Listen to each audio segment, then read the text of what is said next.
এত কষ্ট দেব গো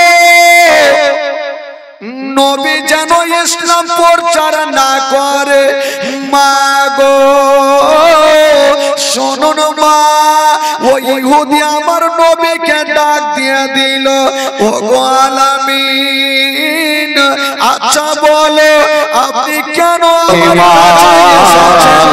গর্ভধারিণী মা জনম দক্ষিণী মা দুঃখের দরদে আমার জনম দক্ষী মা গর্ভধারিণী মা জনম দক্ষিণী মা সে মায়ের মনে কেহ কষ্ট দিও না গর্ভধারিণী মা জনম দক্ষিণী মা সে মায়ের মনে কেহ কষ্ট দিও না আল্লাহুম্মা সাল্লি আলা মাওলানা মুহাম্মদ ওয়া আলা আলি সাইয়্যিদিনা মাওলানা মুহাম্মদ সাল্লাল্লাহু তাআলা আলাইহি ওয়াসাল্লাম। আচ্ছা প্রথম আপনাদের কথা বলি আওয়াজটা একটু ফ্রেশ করেন না ভাই আওয়াজটা একটু পাতলা করেন ফ্রেশ করেন বক্তব্য যদি বুঝতে না পারে তাহলে কি হবে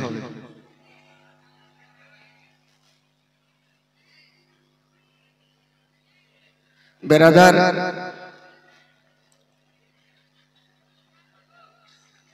তবে ভাই আপনারা সন্ধ্যা থেকে নিয়ে পর্যন্ত বক্তব্য নাতে পাক অনেকে শুনলেন আমি মালদা থেকে আগত আপনারা হয়তো আমাকে কেউ দেখেননি আর আমিও আপনাদের দেখিনি হয়তো আমাকে মোবাইলে দেখেছেন ইন্টারনেটে দেখেছেন ফেসবুকে দেখেছেন ডাইরেক্ট কেউ দেখেননি তবে ইনশাআল্লাহুল আজিজ আজকে যতক্ষণ থাকবো কিছুটা আপনাদের শিক্ষা দিয়ে যাব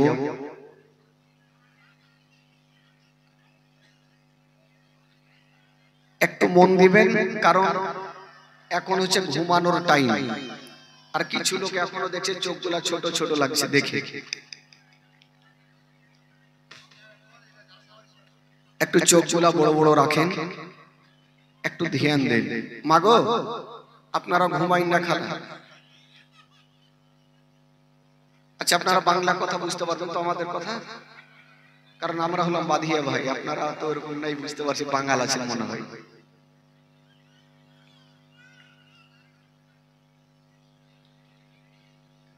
তো খোদার কসম আজকে প্রত্যেকের চোখের পানি ঝরঝর করে পড়বে বক্তব্য শুনে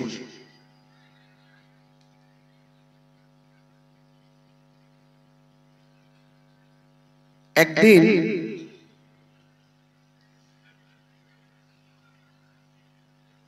ইমাম হাসান ও ইমামে হুসাইন ছোট্ট ছোট্ট বাচ্চা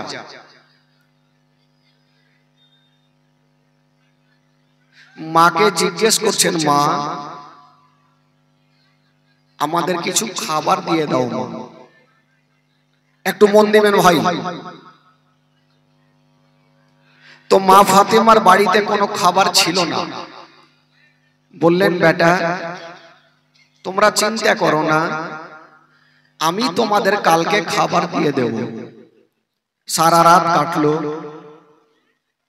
আবার সকাল হলো আবার দোনো ছেলে জিজ্ঞেস করছেন মা কিছু খাবার দাও মা সেদিনও বাড়িতে খাবার নেই ওরে লাডলা দুলারা আজকে দিতে পারলাম না বেটা কালকে খাবার দিব এই করে করে 3 দিন হয়ে গেল কোনো খাবার দিতে পারলেন না দোনো ছেলে রাগ করে বাচ্চা বাচ্চা ছেলে জঙ্গলের দিকে চলে গেলেন যে মার কাছে 3 দিন চাইলাম মা খাবার দিল না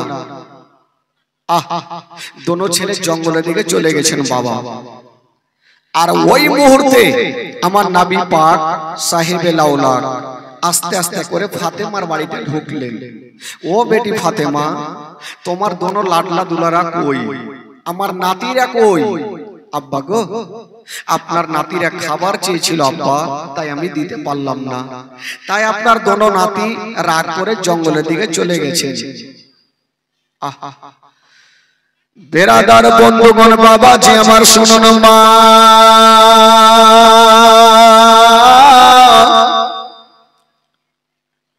যেমন এই কথা শুনতে নাই আমার নবীর অন্তর কানা ফেটে গেল।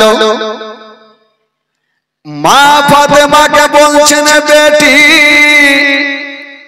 চিন্তা করো না মা, তোমার বাড়িতে খাবার নাই তো কি রে মা, আমি এখনই জঙ্গলের দিকে যাব আর কোথাও কাম কাজ করে তোমার দোনো ছেলের জন্য খাবার নিয়ে আসিব। হাইরে আমার নবী মুস্তাফা এক পা দুই পা করে যেন জঙ্গলের দিকে বেরিয়ে গেলেন। বাবা ও যুবক বন্ধুরা, যেমনই চলে যাচ্ছেন বাবা, আমার নবী কোথায় যাবেন? আমার নবী একখান খেয়াল ভেঙে দুই খান করে না, দোনো নাতিকে এত ভালোবেসেছেন ভাই, খাবারের জন্য চলে যাচ্ছেন।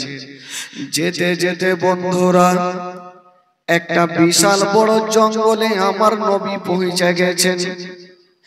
যেমনই যেতে নাই সামনে তাকিয়ে দেখছেন গো একজন ইহুদি যেন চেয়ারের উপরে বসে বসে আমার নবীকে ডাক দিতেছেন।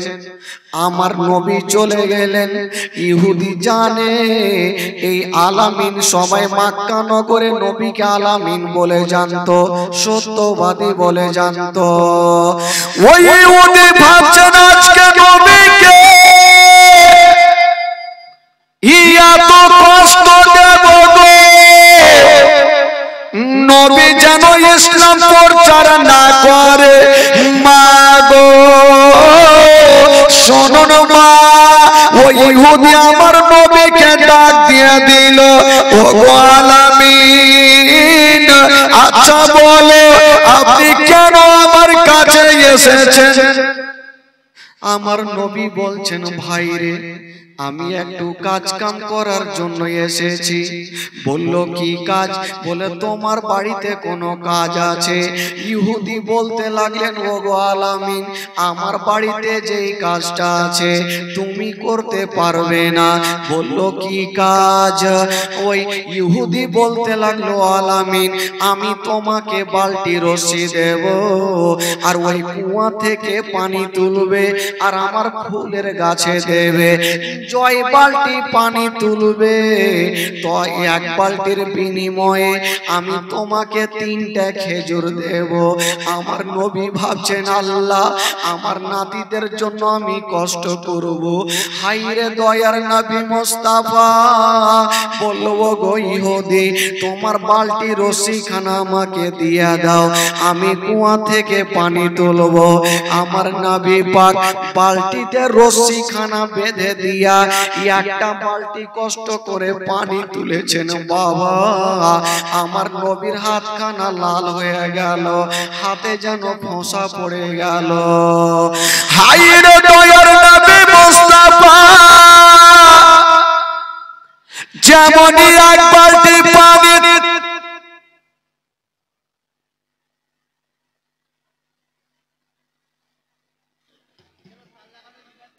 এক বালতি পানি তুলেছেন বাবা, আমার নবীর হাতখানা লাল হয়ে গেল, হাতে ফোঁসা পড়ে গেল।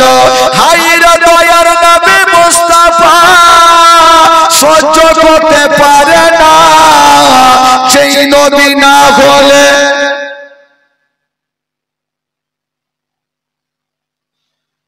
পানি তুলেছেন ভাই, আমার নবীর হাতটা লাল হয়ে গেল।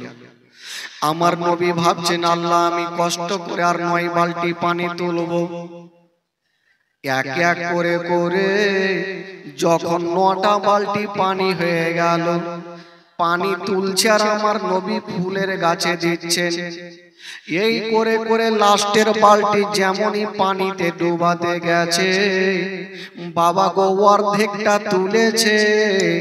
কি এমন হয়ে গেল যে রশ্মিখানা দিয়ে বালতিটা তুলতেছিল, ওই রশ্মিখানা ছিঁড়ে বালতি যেন কুয়াতে পড়ে গেল। যেমনই কুয়াতে পড়ে গেছে, হায়রে ইহুদি আমার নবীর কাছে দৌড়িয়ে চলে গেল। ও আলামিন বলো, আমার বালতি কেন তুমি পানিতে ফেললে বলো? আমার নবী বলছে, ভাই রে, আমি তোমার বালতি নিজে থেকে ফেলি নাই, আমাকে 5টা মিনিট সময় দাও, আমি বাড়ি যাব আর কিছু কাঁটা নিয়ে এসে তোমার বালতিটাকে আমি তুলে দেব। এই কথা বলতে নাই, মুখের কথা মুখে থাকলো গো। ওই ইহুদি বাবা গো এত জোরে আমার নবীর গালে তামাচা চালিয়ে দিল। যেমনই আমার নবীর গালে বাবা তামাচা চালিয়ে দিয়েছে, মা আমার নবীর গালে তামাচা চালিয়ে দিয়া আমার নবীর সাদা গালে যেন 5টা আঙ্গুলের দাগ বসে গেল। যেমনই দাগ বসে গেছে, হায়রে আমার নবীর চেহারা আসমানের চন্দ্রতে দাগ আছে গো, আমার নবীর চেহারাতে কোনো দাগ নাই। যেমনই তামাচা মেরেছে না, আমার নবীর গাল লাল হয়ে গেছে। বাবা গো, আমার নবীর চোখ দিয়ে যেন পানি ঝরে গেল। হায়রে নবী আমার যেন কাঁদতে আরম্ভ করেছেন, আল্লাহ আমি কোনো অন্যায় করিনি গো আল্লাহ। বালতি রশি ছিঁড়ে যাওয়ার ফলে আমার গালে তামাচা মেরেছে, আল্লাহ গো আমি সহ্য করতে পারি না। যেমনই তামাচা চালিয়েছে, ও যুবক বন্ধুরা, যদি কেউ আমার গালে মারে গো, আমি নিজের হাতখানা আমার গালে দিয়ে দিব। কিন্তু আমার নবী রাহমাতুল্লিল আলামিন কেমন ছিলেন, নিজের হাতখানা নিজের গালে দিলেন না। বাবা গো, ওই ইহুদির হাতখানা ধরে বলছে, ভাই রে, তুমি তো আমার গালে এত জোরে তামাচা মেরেছো, তোমার হাতে কি ব্যথা হয়ে আছে? বাবা গো, আমার নবী মুস্তাফা ইহুদির হাতখানা ধরে যেন বাবা সাহালিয়ে দিচ্ছে। ওই নবীকে কেমন করে ভুলবেন গো, যেই নবী নিজের গালে না হাত দিয়া ইহুদির হাতখানা ধরে সাহালাচ্ছে। যেমন ইহুদির হাতখানা ধরেছেন বাবা, ওই ইহুদি কাঁদতে লেগেছে, জানি না ওই নবীর দিলে এত দয়া এত মায়া, নবীকে মারলাম, নবী নিজের গালে হাত দিয়া আমার হাতখানা সালিয়ে দিচ্ছেন। আমার নবী বলছে, ভাই রে, তোমার হাতে ব্যথা হয়েছে। ইহুদি কোনো কথা বললেন না, কয়েকটা খেজুর দিয়া বাড়ি কাঁদতে কাঁদতে গেল। আর আমার নবী মুস্তাফা 30টা খেজুর নিয়া আস্তে আস্তে যেন বাড়ি ঢুকে গেল। ডাক দিচ্ছেন, বেটি ফাতেমা, ওরে বেটি ফাতেমা, একটু বাইরে আসো, আমি তোমার ছেলেদের জন্য খাবার নিয়ে এসেছি। মা যেমনই খাবার দিতে যাবে গো, খেজুর দিতে যাবে, ফাতেমা লক্ষ্য করে দেখছে না আমার নবী একখানা হাতকে নিজের গালের মধ্যে রেখেছে। ফাতেমা বলছেন, আব্বা গো, আপনার একখানা হাত গালে কেন রেখেছেন? আপনি একবার গাল থেকে হাতখানা টানুন। আমার নবী বলছেন, বেটি রে, আমি হাতখানা যদি টেনে নি তবে তোমার পা থেকে জমিন সরে যাবে মা, আমি টানতে পারবো না মা। হায়রে নবী নন্দিনী ফাতেমা বলছেন, আব্বা গো, আব্বা যতক্ষণ আপনি হাতখানা টানবেন না আমি খেজুর টানা নেব না। যেমনই হাতখানা আমার নবী টেনেছেন বাবা, হাইরে নবী নন্দিনী ফাতেমা বাপের চেহারা খানা দেখছেন আর বলছেন আব্বা গো আপনাকে কি আমার এত জোরে তামাচা মেরেছে আব্বা, আপনার গালে 5টা আঙ্গুলের দাগ বসে গেছে গো আব্বা। ওরে যুবকেরা রে, যেই নবী না হলে আসমান জমিন সৃষ্টি হতো না, যেই নবী না হলে গাছপালা সৃষ্টি হতো না, ওই নবী মুস্তাফার গালে তামাচা দিয়ে আমার নবীর গালটা যেন লাল লাল হয়ে গেছে। হাইরে নবী নন্দিনী ফাতেমা বাপের গালখানা সাহালিয়া দিচ্ছেন আর বলছেন আব্বা গো কোন দুরাচার আপনার গালে তামাচা মেরেছে আব্বা। আমার নবী বলছেন বেটি রে, আমাকে যে মেরেছে রে মা, আমি তাকে ক্ষমা করে দিয়েছি রে মা। মা বেরাদার বন্ধুরা, বাপ বেটিতে কথা চলছে গো, আর এ মামা হাসান হোসেন যেন চলে আসিল। নানা গো, নানা নানা আপনার গাল লাল কেন নানা? কি আপনার গালে তামাচা মেরেছে নানা? বলছেন আমার নাতিরা আমাকে পরে জিজ্ঞেস করবে, আগে তোমরা খাবার খেয়ে নাও, কারণ তোমরা যদি খাবার না খাও তবে আমার কলেজা খানা কাঁদবে। বাবা গো, হাইরে নবী মুস্তাফা দোনো নাতিকে খাবার খাওয়াচ্ছেন বাবা, কতটা ভালোবেসেছিলেন মা। বেরাদার বন্ধুরা, হাই ও গো মা বোনেরা, মা ফাতেমা বাপের হাতখানা সাহালিয়ে দিচ্ছে না আর বলছেন আব্বা গো আপনাকে যে মেরেছে তার বিচারটা কি হবে আব্বা? তবে বেরাদার বন্ধুরা, যে ইহুদি আমার নবীকে তামাচা মেরেছিল তার কি অবস্থা হয়েছিল বাবা? যে আমার নবীকে তামাচা মেরে যখন বাড়ি ঢুকলো বন্ধুরা, ওনার বিবি বলছেন স্বামী গো আপনি যেই লোকটাকে তামাচা মেরেছেন ওই লোকটা সাধারণ হতে পারে না, ওই লোকটা হলো শেষ জামানার নবী, আপনি কেমন করে তামাচা মারলেন? বলছেন বিবি রে দেরি করো না, আমার বিচার, আমি একটা বিশাল বড় অন্যায় করে ফেলেছি। যে নবীর দিলে এত দয়া এত ময়া, যে নবীকে আমি তামাচা মেরেছি ওই নবী নিজের হাতখানা নিয়া আমার হাতখানা সাহালিয়ে দিয়েছে। ওটা সাধারণ ছেলে হতে পারে না, ওটা হলো শেষ জামানার নবী। তবে উনি বলেছিল রে বিবি রে, মানুষ যখন অন্যায় করে তখন তার শাস্তি দেয়। আমি অন্যায় করেছি, আমি কোন মডেলের কাছে যাব না, কোন সর্দারের কাছে যাব না, একখানা হাসুয়া বার করে নিয়া ইহুদি নিজের হাতখানা, যেই হাতে আমার নবীকে কষ্ট দিয়েছিল ওই হাতখানা বাবা গো হাসুয়া নিয়ে কেটে ফেললো আর কাটা হাতখানা লিয়া আমার নবীর দরবারে কাঁদতে কাঁদতে চলে গেল। ইয়া রাসূলুল্লাহ, ইয়া হাবিবাল্লাহ নবী গো আমি বিশাল বড় ভুল করে দিয়েছি। ইয়া রাসূলুল্লাহ, ইয়া হাবিবাল্লাহ নবী গো আপনি আমাকে ক্ষমা করে দিন। তবে নবী গো আপনাকে মারার কারণে এই যে আমার হাতখানা কেটে ফেলেছি, আমি কাউরি কথা শুনবো না, আবু জেলের কথা শুনবো না, উতবা সাইবার কথা শুনবো না, আমাকে কালেমা পড়াইয়া আপনি মুসলমান বানিয়ে দেন। বাবা গো আমার নবী মুস্তাফা ওই ইহুদিকে কলমা পড়ালেন আর আমার নবী মুস্তাফা এক থুথু মোবারক নিয়া ইহুদির কাটা হাতে লাগিয়ে দিল। যেমনই হাতে লাগিয়ে দিয়েছেন বাবা ওই ইহুদের কাটা হাত ভালো হয়ে গেল।